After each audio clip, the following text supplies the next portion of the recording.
Hey everyone, and welcome back to another episode of the Sober Docs podcast. I'm your host, Dr. Callie Theis, board certified pediatrician and recovering alcoholic.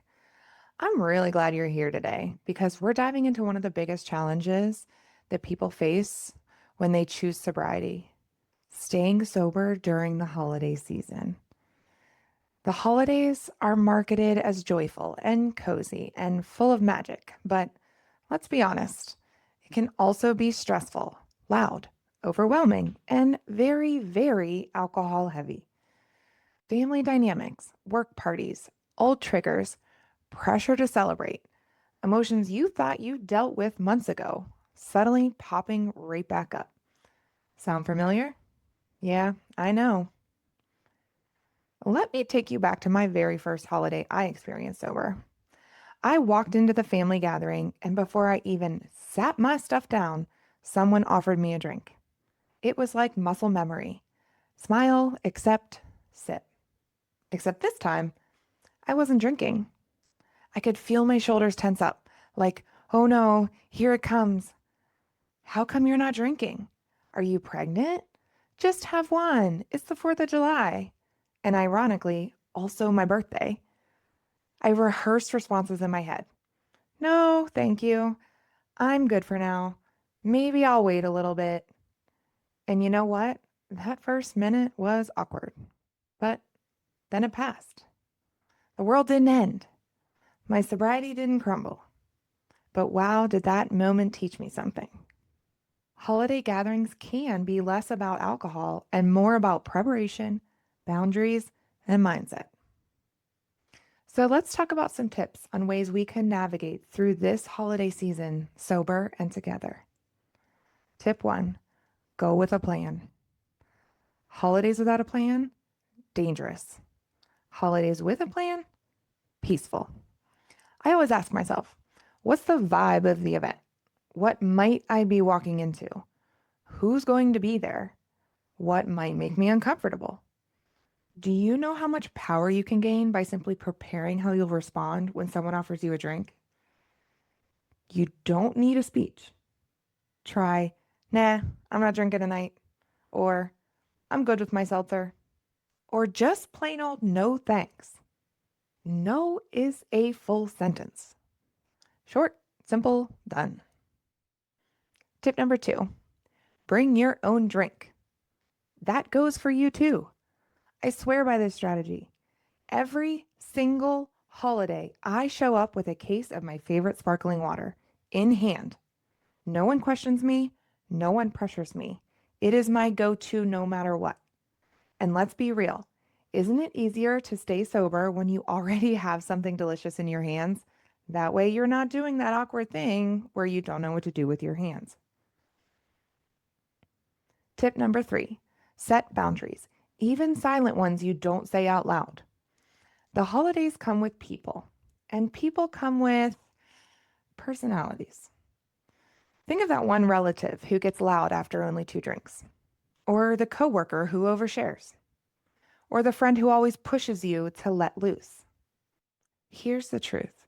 You don't have to stay in any conversation that makes you uncomfortable. I often find myself in the kitchen doing the dishes because that space just feels safer for me, and that's okay. Give yourself permission to excuse yourself. Take a walk outside, step into a quiet room, or even leave early. Ask yourself, is this environment supporting my sobriety or is it challenging it? You always have the choice to leave. Tip number four, have an emotional anchor. Holidays pull out emotions. The good, the painful, the nostalgic, even the complicated. Before you go anywhere, ask, why am I choosing sobriety? And what do I want to feel tomorrow morning? One year, before a big family dinner, I texted someone and said, check on me in an hour. That accountability gave me strength I didn't know I needed. So who's your anchor? A friend? A partner? A coach? Yourself? Set a timer. Use them. It'll help. Tip number five, watch out for the I deserve it trap. Oh, this one is sneaky. I deserve one drink. I've worked so hard. It's the holidays. I deserve to relax. But here's the question. Does alcohol actually give you what you think you deserve? Relief? No. Relaxation? Not really. Connection? Only for a moment, and then shame, regret, or cravings follow. What you actually deserve is peace. And peace comes from staying aligned with your values. Tip number 6, build new traditions. This one is huge. So much holiday drinking comes from habits and traditions. You've always started the day shopping with mimosas. You've always toasted with champagne. You've always had wine while wrapping presents. You've always spiked the hot chocolate while baking cookies. But what if the tradition changes? Hot apple cider, peppermint tea, mocktails that just smell like winter. Last year, I swapped my old present wrapping holiday cocktail for spiced tea with a cinnamon stick in a fancy glass. And you know what? I felt luxurious. It felt intentional. It felt like me, not the old version of me. Traditions aren't meaningful because of what's in your glass. They're meaningful because of the feeling behind them. So switch it out. So as the holidays roll in, here's your sober game plan. Go in prepared. Bring a drink you love. Protect your energy with boundaries. Anchor yourself emotionally. Avoid that I deserve it lie. And build new traditions that make you feel proud, not regretful.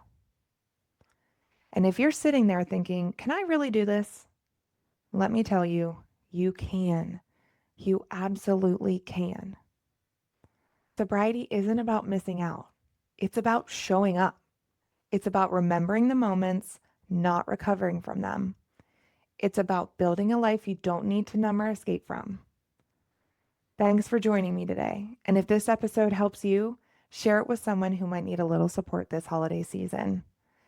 Thanks for tuning in to another episode of the Sober Docs podcast. I'm your host, Dr. Callie Theis, and I'll see you next time.